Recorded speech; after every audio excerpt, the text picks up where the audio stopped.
اللہ تعالیٰ نے اپنے بندے شعیب علیہ السلام کے بارے میں فرمایا تھا کہ انہوں نے کہا وما توفیقی الا باللہ علیہ توکلت والیہ انیب، اور میری توفیق تو اللہ کی مدد کے ساتھ ہے، اسی پر میں نے توکل کیا اور میں اسی کی طرف رجوع کرتا ہوں۔ بس دین کے معاملات ہوں یا دنیا کے معاملات ہوں، دونوں طرح کے معاملات کو آسان بنانا، ان کو کر جانا ہمارے ہاتھ میں نہیں ہے، یہ صرف اور صرف اللہ کے ہاتھ میں ہے جو اکیلا ہے، اس کا کوئی شریک نہیں ہے۔ یہ زندگی چونکہ ایک امتحان ہے، اس لیے یہاں پر آسانیوں کے ساتھ تکلیفیں بھی ہوتی ہیں، لیکن یاد رکھیے کہ تنگی کے بعد اللہ تعالیٰ آسانی بھی پیدا فرما دیتا ہے، یعنی ایسا نہیں ہوتا کہ صرف تنگی ہی تنگی ہو، تنگی کے ساتھ ہی آسانی بھی ہوتی ہے۔ فَإِنَّ مَعَ الْعُسْرِ يُسْرًا، إِنَّ مَعَ الْعُسْرِ يُسْرًا، تنگی کے ساتھ آسانی ہے اور مشکل میں آسانی ہے۔ یعنی عام طور پر لوگ سمجھتے ہیں کہ زندگی صرف مشکل ہی مشکل ہے، لیکن اگر ہم غور کریں تو مشکلات میں اللہ تعالیٰ نے بہت سی آسانیاں بھی رکھی ہیں۔ سورۃ الطلاق میں اللہ تعالیٰ فرماتے ہیں لِيُنْفِقْ ذُو سَعَةٍ مِّن سَعَتِهِ وَمَنْ قُدِرَ عَلَيْهِ رِزْقُهُ فَلْيُنْفِقْ مِمَّا آتَاهُ اللَّهُ لَا يُكَلِّفُ اللَّهُ نَفْسًا إِلَّا مَا آتَاهَا سَيَجْعَلُ اللَّهُ بَعْدَ عُسْرٍ يُسْرًا، تاکہ وسعت والا اپنی وسعت میں سے خرچ کرے، اور جس پر اس کا رزق تنگ کیا گیا ہے اسے چاہیے کہ اس میں سے خرچ کرے جو اللہ نے اسے دیا ہے۔ اللہ کسی نفس کو تکلیف نہیں دیتا مگر جتنی اس نے اس کو طاقت دی، ان قریب اللہ تنگی کے بعد آسانی بھی پیدا کر دے گا۔ سورۃ الطلاق کی یہ آیت جو ہے یہ طلاق کے معاملات سے متعلق ہے، یعنی عام طور پر جب کوئی گھر ٹوٹتا ہے تو بہت مشکل پیش آتی ہے، اور اس وقت انسان سمجھتا ہے کہ دنیا اندھیر ہو گئی ہے، لیکن اللہ تعالیٰ کا وعدہ کیا ہے سَيَجْعَلُ اللَّهُ بَعْدَ عُسْرٍ يُسْرًا، کہ تنگی تو ہے، اس وقت مشکل تو ہے، پریشانی تو ہے، لیکن اللہ تعالیٰ اس کے بعد آسانی بھی لے آئے گا۔ اسی طرح پیغمبروں کے اوپر جب حالات بہت تنگ ہوئے، ان کی زندگیاں بہت مشکل میں آ گئیں، تو سورۃ یوسف میں آتا ہے حَتَّى إِذَا اسْتَيْأَسَ الرُّسُلُ وَظَنُّوا أَنَّهُمْ قَدْ كُذِبُوا جَاءَهُمْ نَصْرُنَا فَنُجِّيَ مَن نَّشَاءُ، یہاں تک کہ جب رسول نا امید ہونے لگے، یعنی رسولوں پر بھی اتنی زیادہ مشکلات آئیں کہ ان کو یہ محسوس ہونے لگا کہ اب اس کے بعد کوئی رستہ نہیں نکلے گا، تو کیا ہوا؟ لوگوں نے سمجھا کہ ان کے ساتھ جھوٹ بولا گیا ہے کہ تمہارے لیے آسانیاں ہوں گی اور کامیابیاں ہوں گی، تو ان رسولوں کے پاس ہماری مدد آ گئی، پھر جسے ہم نے چاہا عذاب سے بچا لیا۔ اسی طرح جب قحط پڑتا ہے، خشک سالی ہوتی ہے، تو لوگ نا امید ہونے لگتے ہیں کہ یکا یک اللہ تعالیٰ رحمت کی ہوائیں بھیج دیتا ہے اور بادل امڑ آتے ہیں، بارشیں ہوتی ہیں، ہریالی ہو جاتی ہے، اور تنگی کے بعد آسانی پیدا ہو جاتی ہے۔ تو یہ اس دنیا کا اصول ہے کہ کبھی تنگی ہے اور کبھی آسانی ہے، کبھی رات ہے اور کبھی دن ہے، رات کے بعد دن آتا ہے اور دن کے بعد رات بھی آتی ہے۔ تو جو شخص اس حقیقت کو سمجھ جاتا ہے کہ دن کے ساتھ رات بھی ہے، تو وہ اپنے مشکل وقت کو بہت آسانی سے کاٹ لیتا ہے، کیونکہ اس کو یہ معلوم ہے کہ اس رات کو ختم ہونا ہے، یہ کیفیت یا یہ حالات جو اس وقت پیدا ہوئے ہوئے ہیں یہ ٹھیک ہو جائیں گے۔ اس سلسلے میں آج ہم نے قرآنی دعا کا انتخاب کیا ہے سورۃ الکہف کی آیت نمبر 10 سے۔ اللہ سبحانہ وتعالیٰ فرماتے ہیں، اس آیت کے بیک گراؤنڈ میں اللہ تعالیٰ فرماتے ہیں اس سے پہلے کیا آپ نے سمجھا کہ غار اور کتبے والے ہماری عجیب نشانیوں میں سے تھے؟ جب ان نوجوانوں نے غار کی طرف پناہ لی تو کہنے لگے، اے ہمارے رب، ہمیں اپنے پاس سے رحمت عطا کر اور ہمارے لیے ہمارے معاملے میں رہنمائی مہیا فرما۔ ان آیات میں اللہ سبحانہ وتعالیٰ نے اصحاب کہف کا قصہ بیان کیا ہے۔ یہ کچھ نوجوان مسلمان تھے، ان کے ساتھ ان کا ایک کتا بھی تھا۔ ان کے ملک کا بادشاہ بت پرست تھا اور لوگوں کو مجبور کرتا تھا کہ سب بت پرست بن جائیں، تو جو لوگ نہیں مانتے تھے ان کے لیے وہ زندگی مشکل کر دیتا، انہیں سخت سزا دیتا۔ تو ان نوجوانوں نے اپنے دین اور ایمان کی حفاظت کی خاطر ہجرت کی، اپنا شہر چھوڑ دیا اور ایک غار میں جا کر پناہ لی، اور پھر اللہ تعالیٰ سے دعا کی کہ اے ہمارے رب، ہمیں اپنے پاس سے یعنی محض اپنے فضل اور اپنی جناب سے کوئی بھی رحمت جو تو چاہے ہمیں عطا فرما۔ جیسے موسیٰ علیہ السلام نے عرض کیا تھا، رب انی لما انزلت الی من خیر فقیر، تو اسی طرح ان نوجوانوں نے بھی اللہ سبحانہ وتعالیٰ سے دعا کی کہ یا رب تو ہمارے لیے ہمارے معاملے میں آسانی پیدا کر دے۔ لہٰذا ان کی دعا قبول کر لی گئی، ان کے کانوں پہ ایک پردہ ڈال دیا گیا جس کی وجہ سے غار کے باہر کی آوازیں ان تک نہیں پہنچتی تھی، اور انہیں اللہ تعالیٰ نے ایسا سکون عطا فرمایا کہ لمبی نیند سلا دیا، اور اس طرح انہیں ان کے دشمنوں کے خوف سے اور ان کی پریشانی سے نجات عطا کر کے اطمینان نصیب کیا۔ تو اس واقعے میں ہمارے لیے ایک بہت بڑا سبق ہے کہ جب انسان مشکل وقت میں اللہ سبحانہ تعالیٰ کی طرف رجوع کرتا ہے تو اللہ تعالیٰ اس کے لیے آسانی پیدا کر دیتے ہیں. مشکل یہ ہے کہ جب ہمیں کوئی تکلیف ہوتی ہے تو ہم انسانوں کی طرف دیکھتے ہیں کہ شاید یہ ہمارا مسئلہ حل کر دیں، لیکن انسان تو خود ہماری طرح محتاج ہے. یا ایھا الناس انتم الفقراء الی اللہ واللہ ھو الغنی الحمید.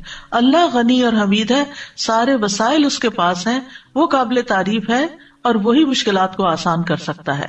لہٰذا اصحاب کہف نے مشکل سے بچنے کے لیے سب سے اہم سبب اور سب سے اہم وسیلے کو پکڑا، اور وہ کیا تھا کہ اللہ سبحانہ تعالیٰ کی بارگاہ میں عاجزی، اللہ تعالیٰ سے خوب خوب دعائیں کرنا اور دعاؤں کے ساتھ اللہ کی پناہ لینا. ربنا آتنا من لدنک رحمہ، اے ہمارے رب تو ہمیں اپنے پاس سے رحمت عطا فرما. اور جب انسان صرف اللہ سبحانہ تعالیٰ کی رحمت سے امید لگاتا ہے تو اللہ سبحانہ تعالیٰ اس کی مدد ضرور کرتا ہے، کیونکہ اللہ تعالیٰ دیکھتا ہے کہ میرا بندہ اس وقت اب کرتا کیا ہے. اصل میں کوئی بھی مشکل جو آتی ہے ہماری زندگی میں وہ ہمیں کچھ نہ کچھ سکھا جاتی ہے اور ہمیں اس امتحان سے گزار کر ہمارے درجات کو بلند کرنے کا ذریعہ بنتی ہے. انسان اس کے ذریعے میچورٹی کے لیول پہ پہنچتا ہے، آگے بڑھتا ہے. انسان اپنی عبادت کے ذریعے بھی آگے بڑھتا ہے، لیکن مشکلات پر صبر کر کے، مشکلات کو برداشت کر کے اس کی حکمت اور اس کے اندر کے جوہر جو ہوتے ہیں وہ باہر نکل آتے ہیں. اور جن چیزوں کی طرف اور جن عبادات کی طرف وہ توجہ نہیں کر رہا ہوتا اور اللہ تعالیٰ چاہتا ہے کہ بندہ ان عبادات کی طرف توجہ کرے، تو مشکل وقت میں انسان پھر جب اللہ کی طرف رجوع کرتا ہے تو اللہ تعالیٰ اس کے لیے رہنمائی میسر کر دیتا ہے. اور پھر خاص طور پر آپ دیکھیں کہ ان نوجوانوں کا جو قصہ ہے یہ ہمیں بتاتا ہے کہ ان نوجوانوں کو اللہ تعالیٰ نے ایسی سمجھ دی تھی کہ عین جوانی کے عالم میں انہوں نے اتنی پیاری دعا مانگی کہ ربنا آتنا من لدنک رحمہ. اور کہا جاتا ہے کہ وہاں کے اشرافیہ تھے، ایلیٹ گھرانوں کے بچے تھے، انہوں نے کوئی دنیاوی وسائل اختیار نہیں کیے کہ بادشاہ تک اپروچ کریں اور پھر اپنے آپ کو بچائیں. انہوں نے بادشاہوں کے بادشاہ کو اپروچ کیا، یعنی اللہ رب العزت سے دعا کی. اور پھر جب رحمت آ جاتی نا اللہ تعالیٰ کی، ہر چیز مل جاتی. لہٰذا اس رحمت کے ذریعے ان کا کھانا پینا، امن و اطمینان، دشمنوں کے خوف سے دوری، سبھی کچھ ان کو میسر آ گیا. اور وہ کہاں پر تھے؟ غار میں تھے. غار میں کوئی کھانا نہیں ہوتا، غار میں کوئی ٹھنڈا کمرہ نہیں ایسا ہوتا کہ اگر گرمی ہے یا کوئی پریشانی اور تکلیف ہے تو وہاں کوئی لائٹ ہوگی. آپ دن میں تو غار میں جا کے پھر بھی بیٹھ سکتے ہیں، لیکن آپ کو یہ پتا بھی رات آنی ہے اور کوئی کیڑا مکوڑا اور کوئی سانپ بچھو بھی آ سکتا ہے. جیسے نبی صلی اللہ علیہ وسلم جب غار ثور میں پناہ لیے ہوئے تھے تو حضرت ابوبکر نے جس سوراخ میں پاؤں رکھا وہاں سے ایک سانپ نے ان کو یا بچھو نے کاٹ لیا تھا، تو اس وقت ان کے آنسو نکلنے لگے تھے. حالانکہ وہ اللہ کے راستے میں تھے، لیکن یہ جو مخلوقات ہیں ان کا شر تو اپنی جگہ موجود ہے. تو اس وقت بھی انہوں نے اف تک نہیں کی اور کوئی شکوہ شکایت نہیں کی. تو یہاں پر آپ دیکھیں کہ ان بچوں نے بھی غار کی طرف پناہ لی اور دعائیں اللہ تعالیٰ سے کی، جس کے نتیجے میں اللہ تعالیٰ نے ان کی دین و دنیا دونوں کی اصلاح کر دی. یعنی شرک میں پڑنے سے بھی بچ گئے اور اس کے ساتھ ساتھ اللہ تعالیٰ نے ان کو ایک نمونہ بنا دیا. اور رشد کہتے ہیں سیدھے رستے کی طرف ہدایت حاصل کرنا اور اس پہ قائم رہنا، یعنی ہدایت مل بھی جانا اور پھر ہدایت پہ قائم رہنا، اور یہ الغی کی اپوزٹ ہوتا ہے. تو بہرحال انہوں نے ایسے اسباب اختیار کیے جو ان کی دعا کی قبولیت کا سبب بنے، اور وہ یہ کہ انہوں نے کسی انسان پہ بھروسہ نہیں کیا، نہ اپنی ذات پہ بھروسہ کیا، نہ کسی اور مخلوق پہ بھروسہ کیا، بلکہ عاجزی اور انکساری کے ساتھ اللہ تعالیٰ سے اپنے معاملات کی آسانی کا سوال کرتے رہے. اور کوشش کے بعد اللہ پہ جب بھروسہ کیا اور دعا مانگی تو اللہ تعالیٰ نے دعا قبول کر لی. 3 چیزیں نظر آتی ہیں: کوشش، اعتماد، بھروسہ، یقین اور دعا.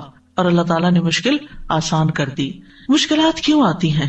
اگر دیکھا جائے تو یہ دنیا کی زندگی اٹ سیلف ایک آزمائش ہے. اللہ تعالیٰ فرماتے ہیں ام حسبتم ان تدخلوا الجنۃ ولما یعلم اللہ الذین جاہدوا منکم ویعلم الصابرین. کیا تم سمجھتے ہو کہ تم یوں ہی جنت میں داخل ہو جاؤ گے، یعنی بغیر کسی مشکل سے گزرے ایسے ہی جنت میں چلے جاؤ گے؟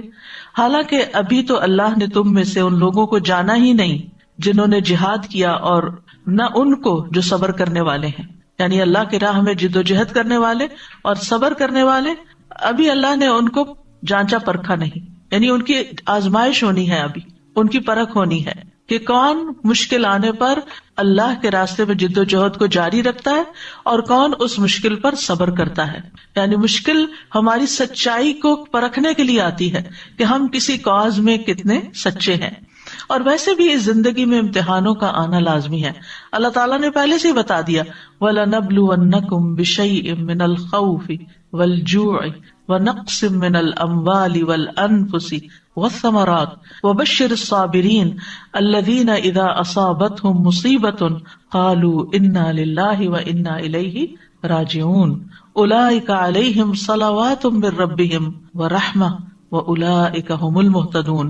اور ہم یقیناً تمہیں خوف اور بھوک اور مالوں اور جانوں اور پھلوں کی کمی میں سے کسی نہ کسی چیز کے ساتھ ضرور آزمائیں گے. یعنی اس دنیا پر پائے جانے والے ہر انسان کی آزمائش ضرور ہوگی. یعنی اس امتحان کے لیے وہ تیار رہے, ان میں سے کسی نہ کسی چیز سے, چاہے ایک ہو یا ایک سے زیادہ. پھر فرمایا ہم نے ان لوگوں کی آزمائش کی جو ان سے پہلے تھے, سو اللہ ہر صورت میں ان لوگوں کو جان لے گا جنہوں نے سچ کہا اور ان کو بھی جو جھوٹے ہیں. یعنی کون سچے ہیں, اللہ کے وعدوں پہ یقین رکھتے ہیں, اور کون صرف زبانی کلامی یہ بات کرتے ہیں اور ایمان ان کے دلوں میں نہیں اترا. یعنی اللہ سبحانہ و تعالیٰ آزمائیں گے, اور صبر کرنے والوں کو خوشخبری دے دیجئے. وہ لوگ جب انہیں کوئی مصیبت آتی ہے تو وہ کہتے ہیں بے شک ہم اللہ کے لیے اور بے شک ہم اسی کی طرف لوٹ کے جانے والے. یہ وہ لوگ ہیں جن پر ان کے رب کی طرف سے کئی مہربانیاں ہیں اور بڑی رحمت ہے, اور یہی لوگ ہدایت پانے والے. تو اس سے پتہ یہ چلتا ہے کہ انسان کو جب کوئی مصیبت آتی ہے تو پھر انسان کے دو رویے ہوتے ہیں. ایک یہ کہ اللہ تعالیٰ سے دور ہو جائے, اللہ تعالیٰ سے ناراض ہو جائے, اور ایک رویہ یہ ہے کہ انسان اللہ ہی کی طرف پلٹے اور اللہ سبحانہ تعالیٰ سے مدد مانگے. اور مدد مانگنے والوں کے لیے اللہ تعالیٰ کی مدد آ جاتی ہے, ان پر ان کے رب کی طرف سے صلوات یعنی مہربانیاں نازل ہوتی ہیں اور رحمت نازل ہوتی ہے. یعنی طرح طرح کے وینیوز کھلتے ہیں ان کے لیے خیر اور بھلائی کے. یعنی ایک مشکل ضرور آتی ہے لیکن ان مع العسر یسرا, اس مشکل کے ساتھ آسانی بھی ہوتی ہے, اور وہ آسانیاں انسان کو بعض اوقات نظر نہیں آتی, محسوس نہیں ہوتی. لیکن اگر انسان اللہ کا یہ وعدہ جان لے کہ یرید اللہ بکم اليسر ولا یرید بکم العسر, اللہ تعالیٰ تمہیں تنگ نہیں کرنا چاہتا, اللہ تعالیٰ دراصل تمہارے لیے آسانی چاہتا ہے, لیکن آسانی مشکل کے ساتھ آتی ہے. مثال کے طور پر آپ دیکھیں, آج کل آپ نے روزے رکھے ہوئے, آپ کو مشکل تو ہے, یعنی ایسے وقت میں کھانا پڑتا ہے جب آپ کھاتے نہیں ہیں, وہ کھانا مشکل ہوتا ہے. ایسے وقت میں جاگنا پڑتا ہے جب آپ جاگتے نہیں, آپ کو سونا ہوتا ہے اور آپ کو جاگنا پڑتا ہے. آپ کا جب کھانے کو دل چاہتا ہے, سب کچھ ہوتے ہوئے بھی آپ کھا نہیں سکتے. یعنی طرح طرح کی روزے کے ساتھ مشقتیں وابستہ ہیں. لیکن آسانی کتنی, سارا دن کچن صاف ستھرا ہے, کتنا کام کم ہو گیا. حیران ہوتی ہوں کہ کتنا ٹائم بچ گیا, کتنی ایفرٹ بچ گئی. اور اس کے ساتھ انسان کا اپنا وجود جو ہلکا پھلکا ہے, جب اس کو فکر ہی نہیں, نہ کھانے کی فکر ہے نہ پینے کی فکر ہے, جب دھیان ہی ہٹا ہوا ہے اس طرف سے, تو پھر اس کی توجہ, اس کا فوکس کسی اور چیز کی طرف. پھر جب کم کھاتا ہے تو جسم ایکٹیو ضرور ہوتا ہے, اور اس ایکٹیونیس کی وجہ سے انسان کا چلنا پھرنا, سانس لینا اور بہت سے کام کاج کرنا بہت آسان ہو جاتا ہے. پھر اس کے ساتھ یہ کہ عبادت کی جو لذت نصیب ہوتی, قرآن پڑھنے کی, دعا کرنے کی, اللہ سبحانہ تعالیٰ کا ذکر کرنے کی, تسبیح کرنے کی, وہ بھرے پیٹ تو ہوتی نہیں. پھر اسی طرح انسان اگر کچھ سیکھتا یا سکھاتا ہے تو وہ بھی اس کے لیے آسان ہو جاتا ہے, اور دل میں ایک سکون کی اور راحت کی جو کیفیت ہوتی ہے وہ بھی ناقابل بیان ہے. تو ایک آپ نے منہ بند کیا نا, کھانا بھی نہیں چھوڑا ہے یا تھوڑی سی نیند قربان کی ہے, لیکن کتنی آسانیاں ہیں ساتھ اگر انسان ان کے اوپر غور کرے, ان کی طرف توجہ کرے. رسول اللہ صلی اللہ علیہ وسلم نے فرمایا تھا ان ھذا الدین یسر, یہ دین آسان ہے. یعنی ہم سمجھتے دین میں بہت مشکلات ہیں, لیکن جہاں جہاں ہمیں جس حکم پر عمل کرتے ہوئے مشکل پیش آتی ہے وہیں ساتھ آسانی بھی اللہ نے رکھی. اور اگر انسان اس حکم پر عمل نہیں کرتا تو بے شمار مشکلات اس کی زندگی میں پیدا ہو جاتی ہیں. اور فقہ میں ایک اصول ہے المشقۃ تجلب التیسیر, مشقت آسانی لاتی ہے, مشقت آسانی لاتی. ایک اور اینگل سے, فقہ کے اینگل سے, مثلاً آپ بیمار ہو گئے, اب آپ وضو نہیں کر سکتے, آپ بیٹھے بیٹھے وہیں ہاتھ مار کے اپنا تیمم کر لیتے ہیں, آسانی آ گئی نا. وضو میں ایک مشقت تو بہرحال ہے, لیکن آپ کے لیے مشقت آئی تو اللہ نے ساتھ ہی آسانی بھی دے دی. آپ کھڑے نہیں ہو سکتے, طویل قیام نہیں کر سکتے, آپ بیٹھ کے نماز پڑھ لیں, آپ اشاروں سے نماز پڑھ لیں, آپ سے سارے کام کاج چھوٹ گئے, آپ بس ریسٹ کریں, لیٹیں, سوئیں, آرام کریں. لوگ آپ کو پوچھتے نہیں تھے, اب ہر کوئی آپ کا حال پوچھ رہا ہے. یعنی ایک بیماری کے ساتھ کتنی ساری اور چیزیں آ گئی کہ جو آپ کی زندگی میں پہلے نہیں تھی. تو المشقۃ تجلب التیسیر, مشقت, مشکل, پریشانی, تکلیف اپنے ساتھ آسانی بھی لاتی ہے. یعنی جب یہ کہا جاتا ہے نا دین آسان ہے، تو اس کا یہ مطلب نہیں کہ دین جو ہے وہ صرف آسانیوں کا مجموعہ ہے. مطلب یہ کہ اس کے جو احکامات ہیں ان پر چل کر انسان کو آسانی ملتی. اللہ کا وعدہ ہے فَأَمَّا مَنْ أَعْطَى وَاتَّقَى وَصَدَّقَ بِالْحُسْنَى فَسَنُيَسِّرُهُ لِلْيُسْرَى. اس کے برعکس وَأَمَّا مَنْ بَخِلَ وَاسْتَغْنَى وَكَذَّبَ بِالْحُسْنَى فَسَنُيَسِّرُهُ لِلْعُسْرَى. تو تنگی کس طرف سے ملی اور آسانی کس طرف سے ملی؟ بس جس نے دیا، یعنی اللہ کے راستے میں دیا اور لوگوں کو آسانی دی، یعنی جو دینے والا ہاتھ ہے، دینے والا دل ہے، جو خرچ کرنے والا ہے. تو جس نے دیا اور اس نے تقویٰ بھی اختیار کیا، یعنی صرف خالص اللہ کے لیے دیا، صرف اللہ ہی کے لیے کیا جو کچھ کیا، اور اس نے بھلائی کو سچ مانا، ہر خیر کی بات جو اللہ کی طرف سے آئی اس پر یقین کر لیا، تو ہم اس کو آسان راستے کی سہولت دیں گے، اس کے لیے آسانیاں پیدا کر دیں گے. یعنی جس مشکل میں وہ ہے اس مشکل کو ختم کر دیں گے. اس کے برعکس جس نے بخل کیا، یعنی جو وہ دے رہا تھا اس کو روک لیا. بخل کیا ہے؟ دینے کا اپوزٹ. چاہے مال ہو، چاہے علم ہو، چاہے لوگوں کو مشورہ دینا ہو، چاہے لوگوں کی کاؤنسلنگ کرنی ہو، چاہے کسی کے ساتھ کسی بھی قسم کی بھلائی کرنی، کسی طرح کی مدد، خدمت، کچھ بھی. تو جو اپنے ان نیکیوں کو روک لیتا ہے، اما من بخلا واستغنى، اور بے پرواہ رہا، کسی کی پرواہ نہیں، بس میری جان پہ مشکل آئی ہے، صرف مجھے اپنی فکر ہے، اب میں سب سے بری ذمہ. یعنی بعض اوقات ایسا ہوتا ہے نا جب انسان کے دن اچھے ہوتے ہیں تو وہ پھر دینے والا بھی ہوتا ہے، لیکن ذرا سے اگر مال میں کوئی کمی ہوئی تو پھر انسان پہلی چیز کیا سوچتا ہے؟ ہاتھ روکنے لگتا ہے. اور بعض اوقات اتنا ہاتھ روک لیتا ہے کہ اپنے سے بھی روک لیتا ہے، اپنے اوپر بھی خرچ نہیں کرتا، اور بے پرواہ رہا. یعنی کیفیت اس کی ایسی ہوئی کہ اس کو نہ دین کی پرواہ، نہ دنیا کی، نہ آخرت کی، اور بھلائی کو جھٹلا دیا. ہم اس کو سخت راستے کے لیے سہولت دیں گے، یعنی اس کے لیے زندگی اور مشکل کرتے چلے جائیں گے. آسانی اور مشکل صرف دنیا کی نہیں بلکہ دنیا اور آخرت دونوں کی ہے.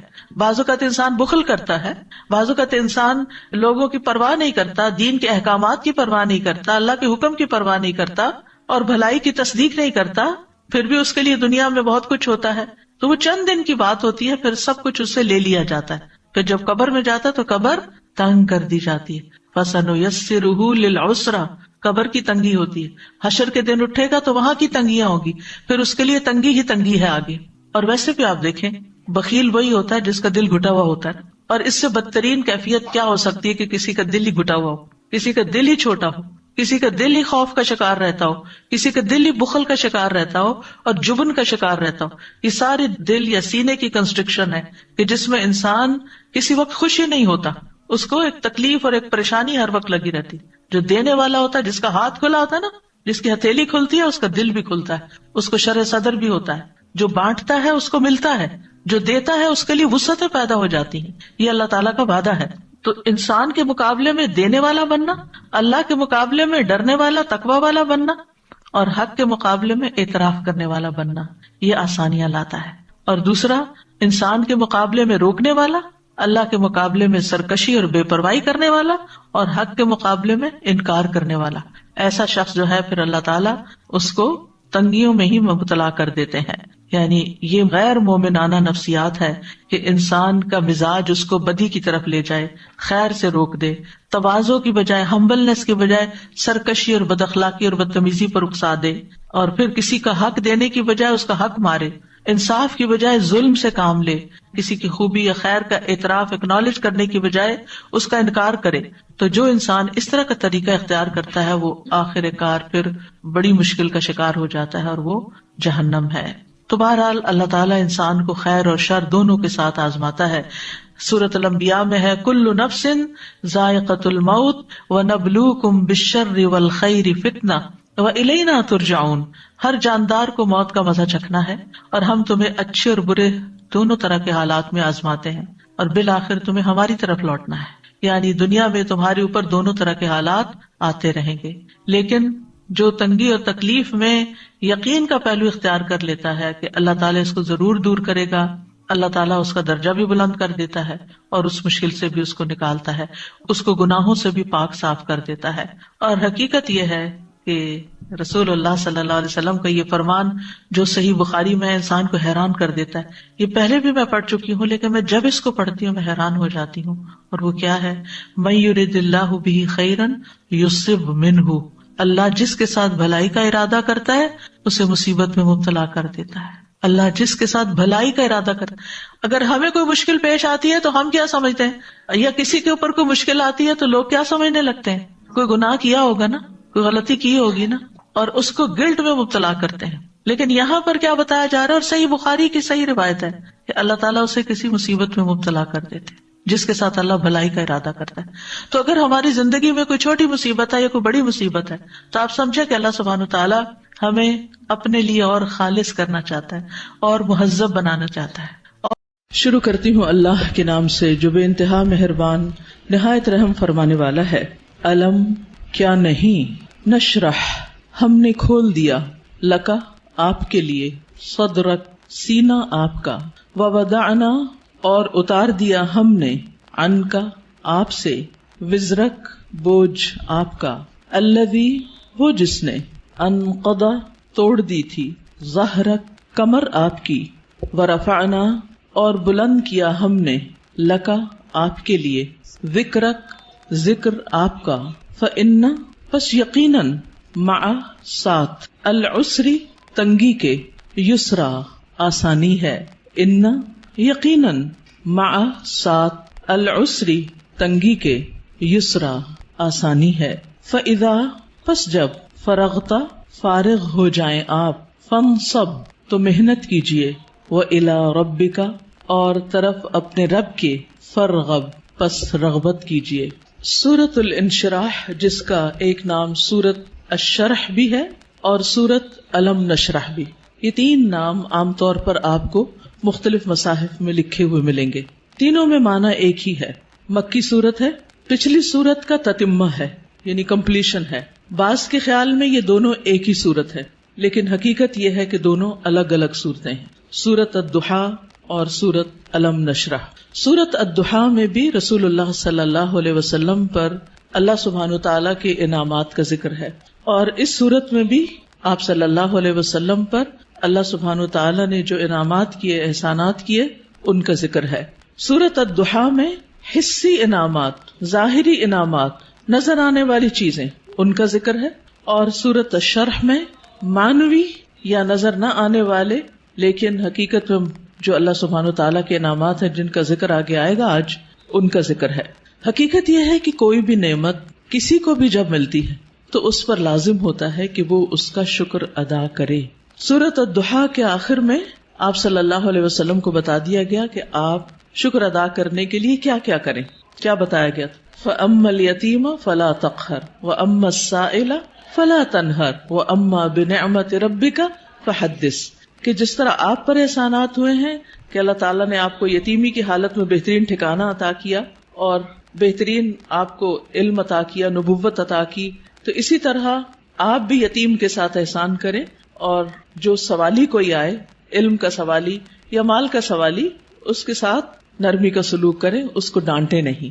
یعنی آپ صلی اللہ علیہ وسلم کو دی جانے والی نعمتوں اور احسانات کا شکر ادا کرنے کا طریقہ بتایا جا رہا ہے. جیسی نعمتیں ویسا ہی شکر, اسی کی قسم کا شکر. اور اس صورت میں بھی ہم دیکھتے ہیں کہ جن احسانات کا ذکر ہے بعد میں اسی طرح کے شکر ادا کرنے کی بات ہے. اور یہاں چونکہ مانوی نعمتیں ہیں جیسے وحی الہی ہے, اور اللہ سبحانہ تعالیٰ نے آپ کے لیے جو آسانیاں کی اور آپ کا ذکر خیر جو بلند کیا, تو اس پر آپ کو حکم دیا جا رہا ہے کہ آپ اپنے رب کی طرف توجہ کیجئے, اس کی عبادت کیجئے, جب فارغ ہو جائیں تو بھی اپنے رب کی طرف رغبت کیجئے.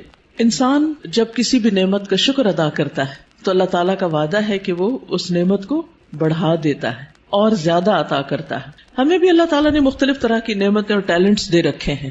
بعض اوقات ہم اپنے ان ٹیلنٹس کو فل کیپیسٹی میں استعمال نہیں کرتے, نتیجہ کیا ہوتا ہے, ہماری صلاحیتوں کو زنگ لگ جاتا ہے. لیکن جتنا زیادہ ہم ان کو استعمال کرنے لگتے ہیں, جتنا زیادہ ہم ان کو دینے لگتے ہیں, اور خاص طور پر اگر کوئی شخص دین کی دعوت دینے والا ہو یا تعلیم دینے والا ہو, تو ایک استاد یا ایک داعی جتنا زیادہ اپنے مدعو کے ساتھ یا اپنے طالب علم کے ساتھ, اسٹوڈنٹ کے ساتھ محنت کرتا ہے, اس کے لیے قربانی کرتا ہے, اس کو سکھانے کی اور اس کو دینے کی کوشش کرتا ہے, تو اس کا علم اور تجربہ اتنا زیادہ بڑھتا چلا جاتا ہے. نہ صرف یہ کہ علم اور تجربہ بڑھتا ہے, بلکہ شاگردوں کے دل میں اس کے لیے محبت اور اس کے لیے رسپیکٹ اور اس کی قدر کا جذبہ بھی اسی طرح بڑھتا ہے. ہم سب بھی اپنے اپنے وقت میں طالب علم رہے, اور ہم سب جانتے ہیں کہ کس استاد کا ہماری نظر میں کیا مقام تھا، آج تک ہمیں یاد ہے. تو اسی طرح ہمارے شاگردوں کی نظر میں بھی ہر استاد کا اپنا اپنا ایک مقام ہے، اور کس کا مقام اور درجہ اور عزت اور محبت اور قدر زیادہ ہوتی ہے، جو اپنے شاگردوں کے لیے جتنا زیادہ مخلص ہوتا ہے. وہ علم دینے کے کام کو یا نبوت کا کام کو پیشہ نہیں ہوتا. یہ ایک اللہ سبحانہ وتعالیٰ کی نعمت کا، اللہ تعالیٰ کے اس احسان کا کہ اس نے ہمیں یہ سب کچھ عطا کیا، اس کا شکر ادا کرنا ہوتا ہے، اظہار نعمت کرنا ہوتا ہے، اس کو شیئر کرنا ہوتا ہے، دوسروں کے ساتھ بانٹنا ہوتا ہے. اور انسانوں کی تعلیم و تربیت اور انسانوں کو کچھ بنانا، یہ دنیا کا سب سے بڑا کام ہے. کیونکہ مادی چیزیں، پتھر توڑ کے گھر بنانا، کوٹ کے بجری سڑکیں بنانا، یہ بھی ایک کام ہے جو نظر آنے والی چیزیں ہیں، لیکن وہ تو ہمارے لیے مسخر ہیں، مطیع ہیں، فرما بردار ہیں. ہم جہاں چاہیں ان کو لگا دیں، جس طرح چاہیں ان کو رکھ دیں. لیکن انسان اتنی آسانی سے بات سننے والے نہیں ہوتے. ان کو مولڈ کرنا اور ان کو گھڑنا اور ان کو کچھ بنانا اور ان کو سنوارنا اور ان کو نکھارنا، جو نبی صلی اللہ علیہ وسلم کے فرائض منصبی میں سے تھا.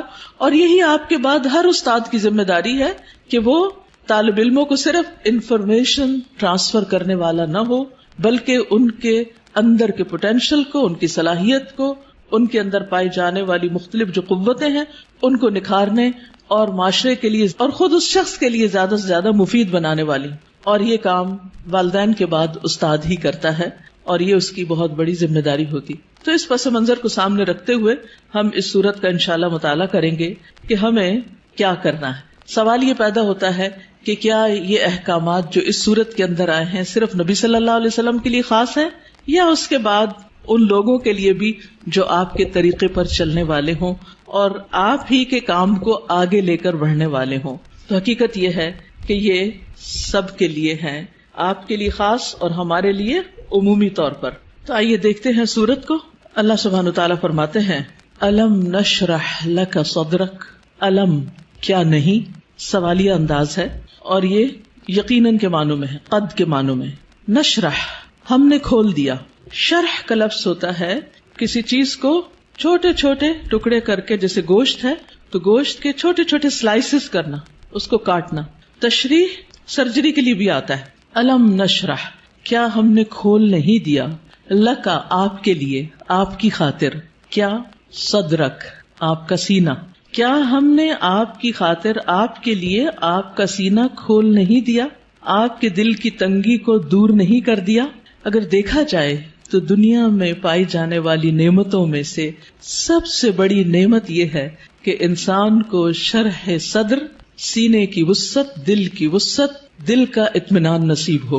ڈپریشن کیا ہے؟ دل کا گھٹنا، سینے کا تنگ ہونا، اندر کی تنگی، شح، بخل، انسان کے اندر کی ایسی کیفیات کہ نہ وہ اپنے سے راضی اور خوش اور نہ کسی اور سے.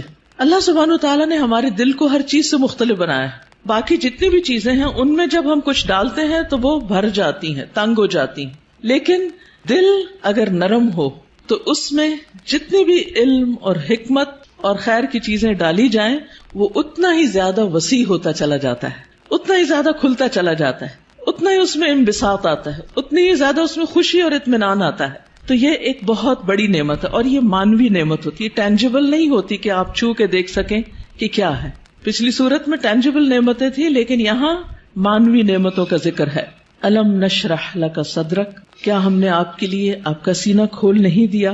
جب سینہ کھلتا ہے تو مشکل سے مشکل، پیچیدہ سے پیچیدہ اور کمپلیکیٹڈ معاملات سمجھ میں آنے لگتے ہیں. انسان چیزوں کی تہ تک پہنچنے لگتا ہے، اس کو گہرائی نصیب ہوتی ہے، اس میں وزڈم آتی ہے، اس میں ڈیپتھ آتی ہے، اور انسان دور تک سوچنے لگتا ہے.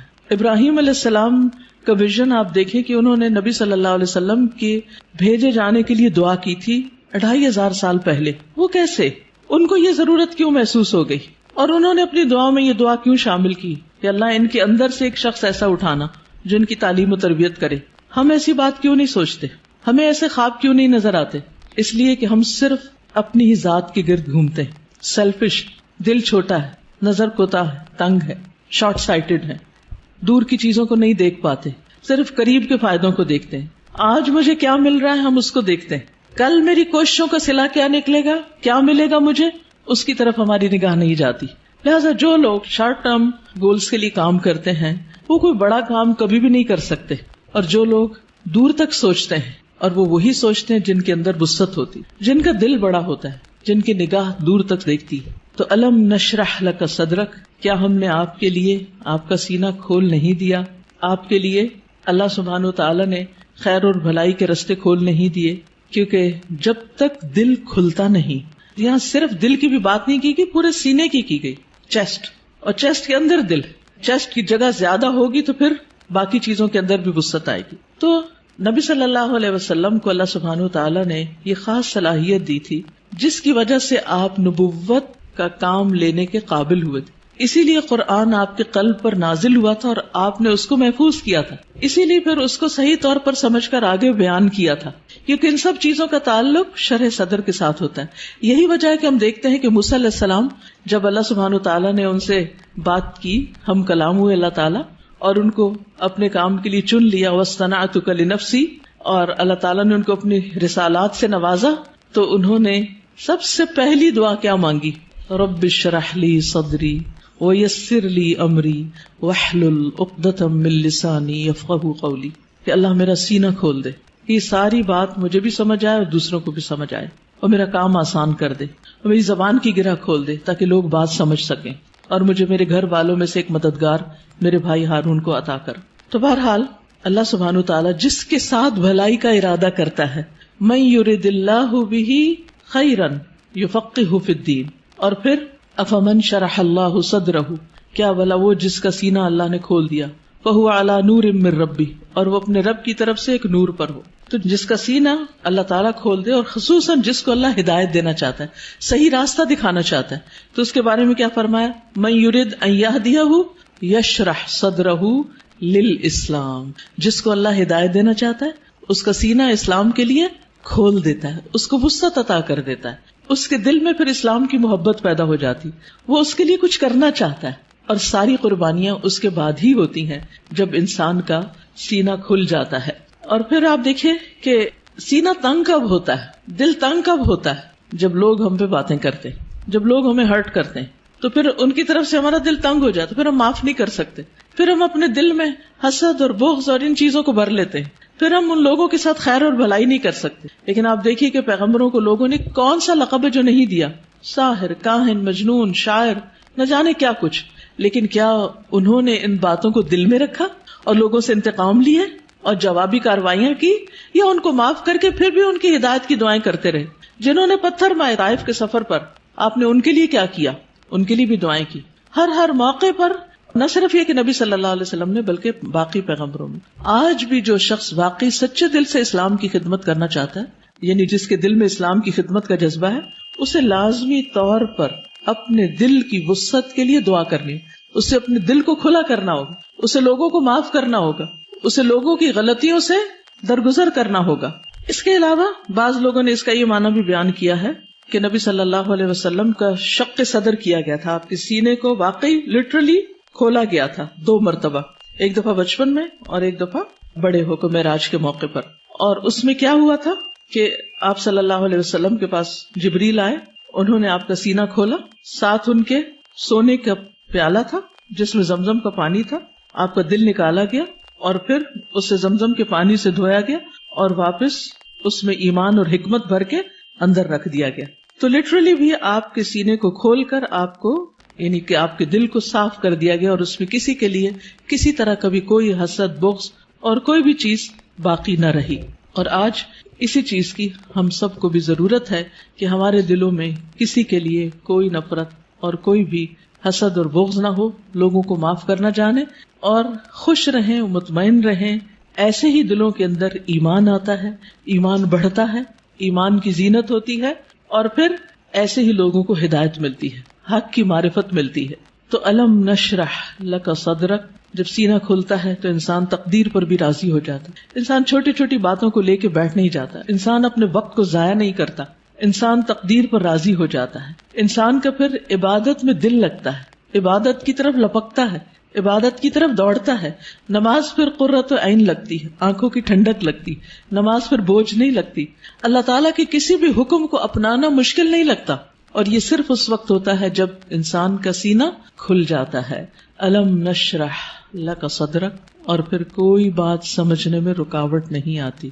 انسان بنا کہے دوسروں کی باتیں سمجھنے لگتا ہے، اسے دوسروں کی ضروریات نظر آنے لگتی ہیں، وہ دوسروں کی کیئر کرنے لگتا ہے. دوسری نعمت جس کا ذکر کیا گیا، وَوَضَعْنَا عَنْكَ وِزْرَكَ، اور ہم نے اٹھا دیا آپ سے، ہٹا دیا آپ سے، وزرک آپ کا بوجھ.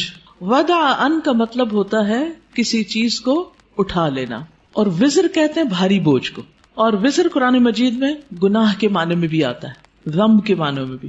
اب یہاں نبی صلی اللہ علیہ وسلم سے ان کے بوجھ ہٹا دیے گئے.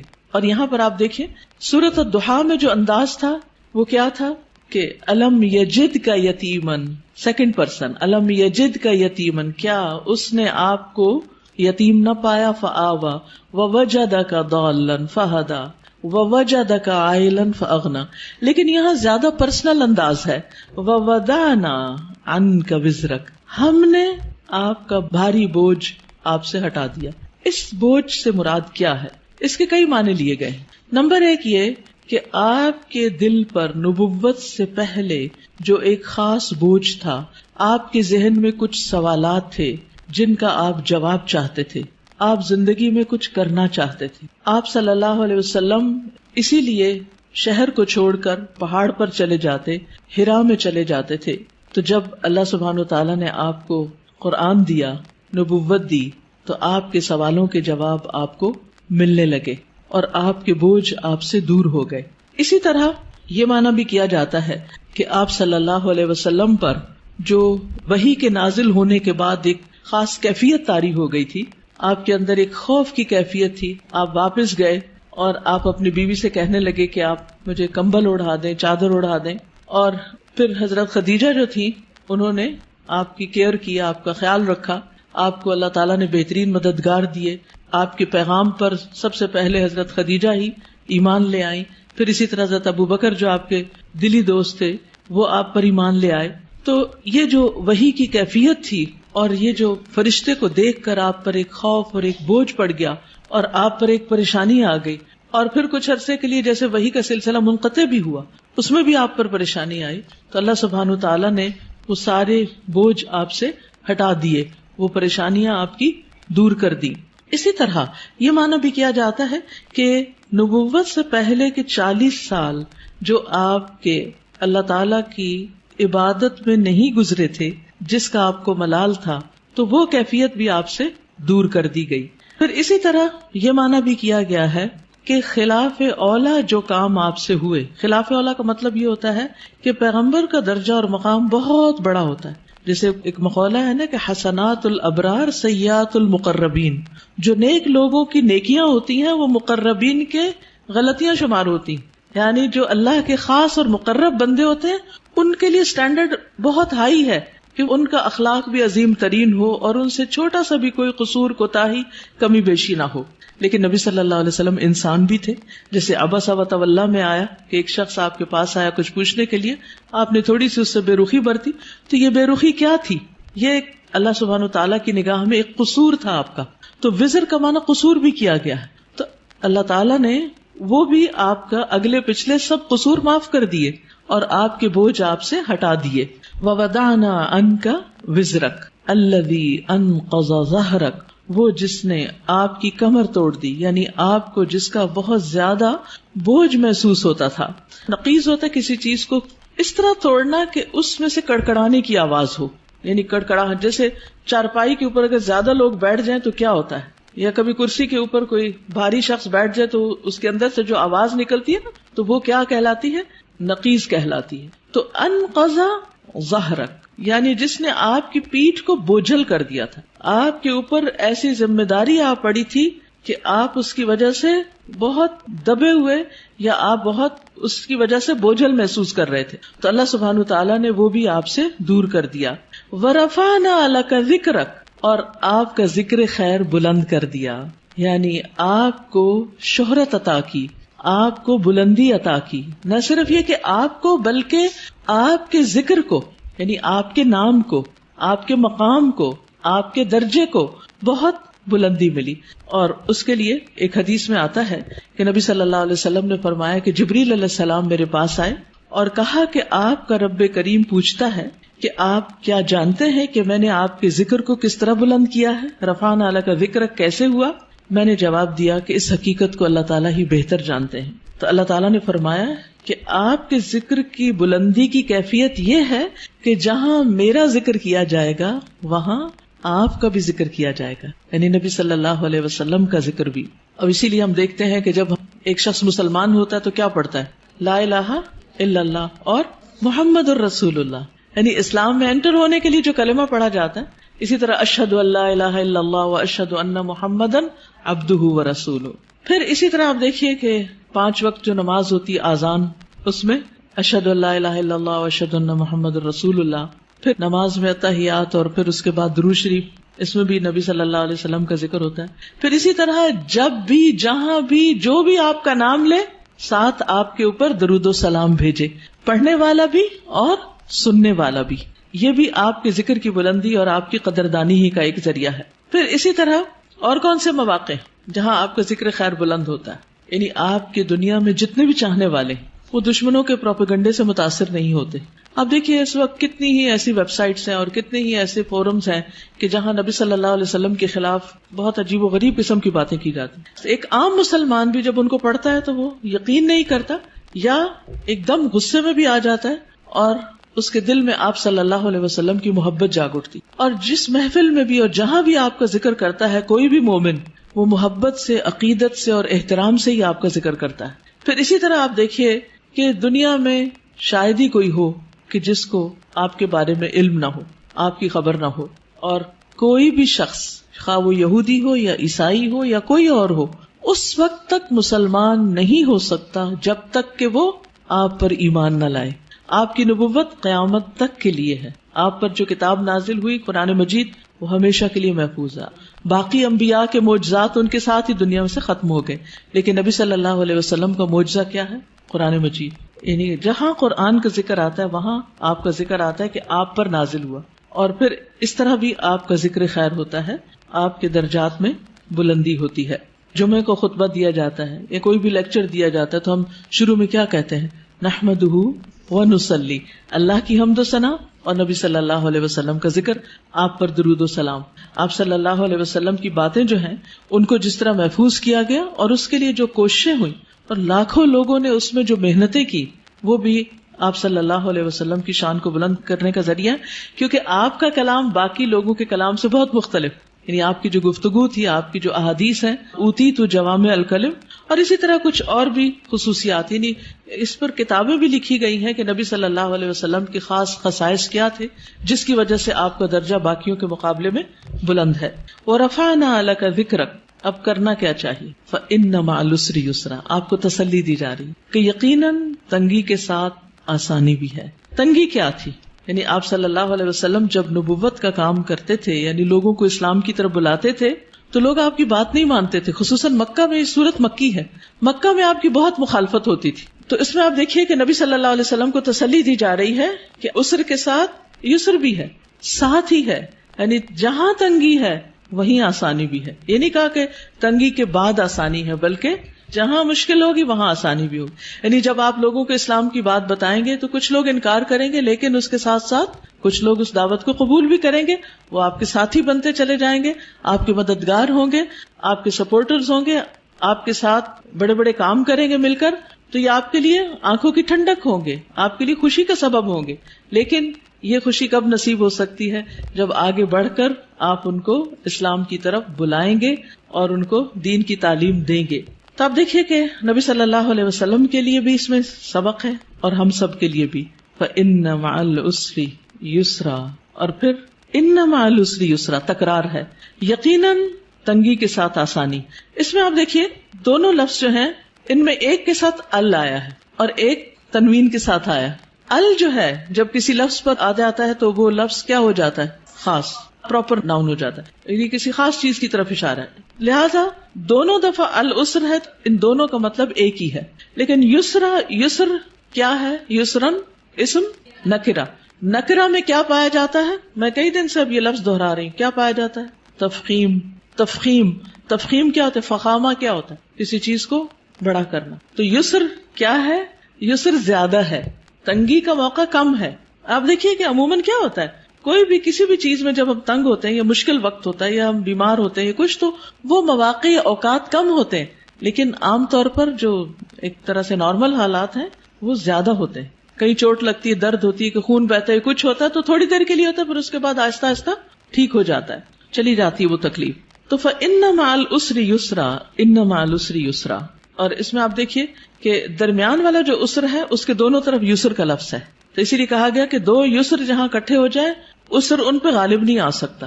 یعنی آسانیاں دو ہیں، تنگی ایک ہے، تو دو جو ہے وہ ایک پہ بھاری ہوں گے. تو تنگی سے آپ نہ گھبرائیں، مشکلات سے آپ نہ گھبرائیں. اور ویسے بھی اللہ سبحانہ و تعالیٰ مشکلات کے بعد آسانی کرتے ہیں. سَيَجْعَلُ اللَّهُ بَعْدَ عُسْرٍ يُسْرًا. لیکن یہ کب ہوگا؟ یہ آسانیاں کب ہوں گی؟ یہ آسانی اس وقت ہوگی جب آپ ایک کے بعد ایک کام کیے چلے جائیں گے، محنت کریں گے. جب تک انسان مشکل میں نہیں پڑتا آسانی نہیں ہوتی. اگر کوئی یہ کہے کہ آسانی کے ساتھ آسانی ہو جائے تو یہ فطرت کا قاعدہ ہی نہیں. مشکل کے ساتھ آسانی. لہذا جو شخص زندگی میں آسانی چاہتا ہے اسے کیا کرنا ہوگا؟ مشکلوں سے گزرنا ہوگا. جو مشکلوں سے گزرتے چلے جاتے ہیں وہ بہادر ہو جاتے ہیں. اگر آپ روز ایکسرسائز کرتے ہیں تو پھر ایک وقت آتا ہے کہ وہ ایکسرسائز بھی آپ کو نہیں تھکاتی اور بڑے سے بڑا بھاری کام وہ بھی آپ کو نہیں تھکاتا، کیونکہ آپ کا اسٹیمنا بلڈ ہو چکا ہوتا. لیکن اگر آپ سستی کے مارے لیٹے رہیں، سوئے رہیں، کوئی کام نہ کرے تو کیا ہوگا نتیجہ؟ آپ کچھ بھی زیادہ نہیں کر سکیں گے، کولیپس کر جائیں گے، آپ کے مسل ڈیڈ ہو جائیں گے، آپ کوئی بھاری کام نہیں کر سکیں گے. لیکن آپ دیکھیے کہ ایک شخص جس نے بچپن سے بہت مشکلات دیکھی ہوں، بڑے ہو کر اس کا حوصلہ اتنا بلند ہوتا ہے کہ بڑی بڑی باتیں اس کے نزدیک کچھ بھی نہیں ہوتی. وہ کہتے ہیں یہ بھی کوئی بات ہے. لیکن ایک شخص جس کی زندگی بہت آسانیوں میں گزری، اس نے کوئی تنگی کا وقت نہ دیکھا ہو، تو وہ چھوٹی سی مشکل سے بھی بہت زیادہ گھبرا جاتا ہے، اس کا مقابلہ نہیں کر سکتا. اسی طرح جو لوگ اپنا ذہن استعمال کرتے رہتے ہیں، اپنا دماغ استعمال کرتے رہتے ہیں، مثلا میتھمیٹکس ہے یا کوئی بھی سبجیکٹ ہے، آپ اس کو پڑھتے رہیں کرتے رہیں وہ اتنا آسان ہو جاتا ہے کہ پھر آپ کی ٹپس پر آ جاتا، اتنی ہی آپ کے اندر تیزی آ جاتی. لیکن اگر آپ کسی بھی سبجیکٹ کو پڑھنا ہی چھوڑ دیں، پڑھانا ہی چھوڑ دیں، چاہے آپ اس کے ماسٹر ہی کیوں نہ ہو، یا جس سبجیکٹ میں آپ نے ماسٹرز کیا ہو اس میں بھی آپ زیرو ہو جاتے ہیں، کچھ بھی یاد نہیں ہوتا، کیونکہ آپ نے اس کو پڑھا نہیں، اس کے لیے تکلیف نہیں اٹھائی. جب اٹھا رہے تھے، جب آپ اسے بہت آگے تھے. تو کوئی بھی چیز زندگی میں تنگی کے ساتھ ہی آسانی کی طرف جاتی ہے، آسانی کے ساتھ آسانی نہیں. اور اس میں آپ دیکھیے کہ مثلا مختلف تکلیفیں انسان پر جب آتی، مثلا بیماری ایک تنگی کی حالت ہے، اس میں آسانی کیا ہوتی؟ کیا آسانیاں ہو جاتی ہیں بیماری میں؟ نماز چھوٹی ہو جاتی ہے، لیٹ کے پڑھتے ہیں، تیمم کر لیتے ہیں. کتنے لوگ آپ کا خیال رکھتے ہیں، وہ جو آپ کو دنوں تک نہیں پوچھتے وہ آپ کا حال پوچھنے آ جاتے ہیں، آپ کی عیادت کرنے آ جاتے ہیں، آپ سے ملاقات کرنے آ جاتے ہیں. اور کیا ہوتا ہے؟ دعائیں آپ کی بھی قبول ہوتی ہیں اور دوسرے آپ کے لیے دعائیں کرنے لگتے ہیں. وہ آپ کو جو دعا میں یاد نہیں تھے آپ ان کی دعاؤں میں آ جاتے ہیں، اور اتنی زیادہ پھر دعائیں کرتے ہیں. بچہ بیمار ہو جائے تو ماں کی دعاؤں کا حال دیکھیں، ماں بیمار ہو جائے تو بچے کی دعاؤں کا حال دیکھیں. تو یہ ساری آسانیاں کس کے ساتھ ہیں؟ اس ایک بیماری کی مشکل کے ساتھ. ریسٹ بھی ملتا ہے انسان کو، ساری ذمہ داریاں کاموں کو انسان چھوڑ کے سویا رہتا ہے، جو عام طور پر آپ کو سونے کا وقت نہیں ملتا. جو نارمل روٹین میں آپ کام کاج کر رہے ہوتے ہیں وہ ثواب بھی آپ کو ساتھ ساتھ مل رہا ہوتا ہے. فَإِنَّ مَعَ الْعُسْرِ يُسْرًا إِنَّ مَعَ الْعُسْرِ يُسْرًا. اب کرنے کا کام کیا ہے؟ یسر کب ہوگی؟ فَإِذَا فَرَغْتَ فَانْصَبْ. جب آپ فارغ ہوں تو کیا کریں؟ محنت کریں. یہ عجب کانسیپٹ ہے. ہم جب فارغ ہوتے ہیں، ٹرم ختم ہوتی ہے، سیشن ختم ہوتا ہے، تو پھر ہم ہالیڈیز کرتے ہیں، آرام کرتے ہیں، ریلیکس کرتے ہیں، کام کاج چھوڑ دیتے ہیں، سوئے رہتے ہیں. سنڈے کا دن کیسے گزارتے؟ کام کم کرتے ہیں. نبی صلی اللہ علیہ وسلم کو کیا حکم دیا گیا؟ فَإِذَا فَرَغْتَ فَانْصَبْ. جب آپ ایک کام سے فارغ ہو جائیں تو دوسرے میں آ جائیں. مثلا اگر آپ جہاد کے کام سے فارغ ہوئے، تعلیم کے کام سے فارغ ہوئے، تو اللہ کے ذکر اور نماز اور تہجد کی طرف. آپ دیکھیے کہ سارا دن آپ کے کام ہوتے تھے اور پھر رات ہوتی تھی تو آپ عبادت میں کھڑے ہو جاتے تھے، لیکن اسی سے تو آپ کے درجے بلند ہوئے کہ آپ کو مقام محمود ملا. تو جو شخص محنت کرتا ہے اسی کو بلندیاں ملتی. اور یہی سبق ہم سب کے لیے ہے کہ کام کے بعد آرام نہیں، کام کے بعد کام اور پھر کام اور پھر کام.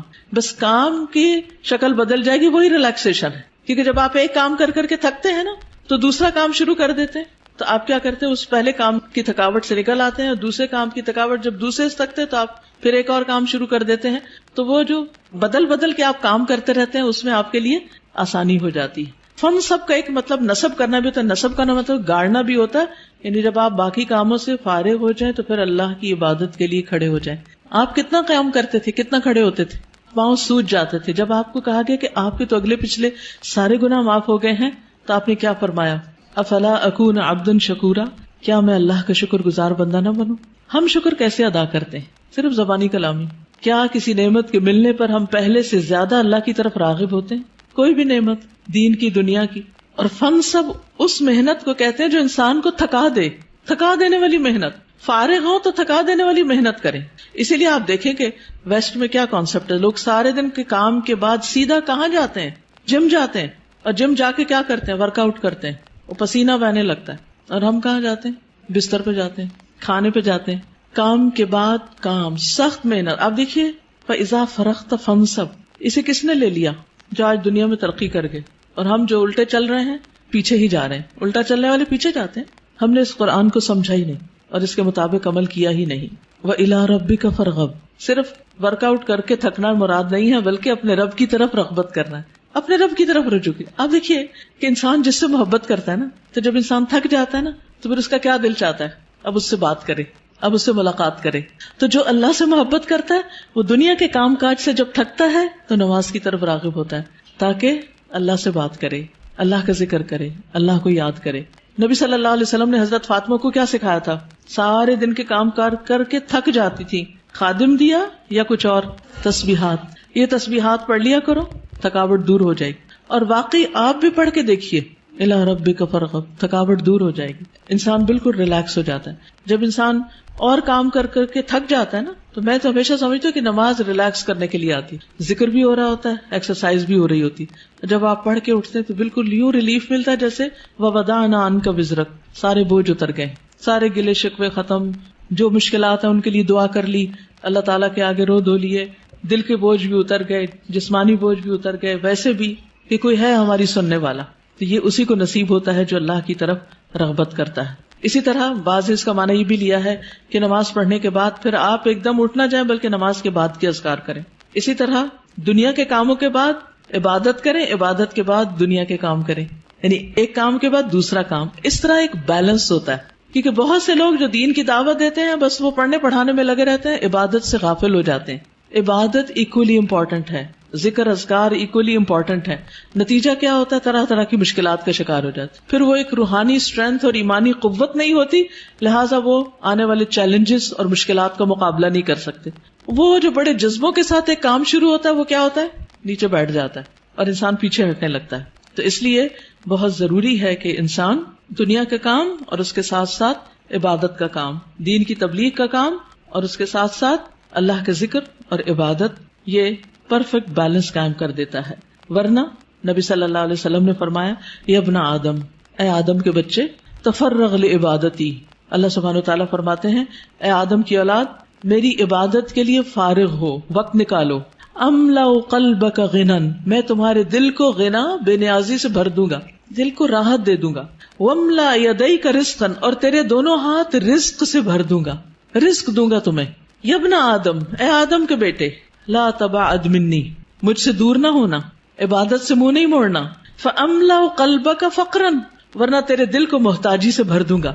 ہر وقت تمہیں غم پریشانی لگی رہے گی کہ میرے پاس کچھ نہیں, میری یہ بھی ضرورت ہے, یہ بھی, اس چیز کا کیا ہوگا, اس کام کا کیا ہوگا, یہ ضرورت کہاں سے پوری ہوگی.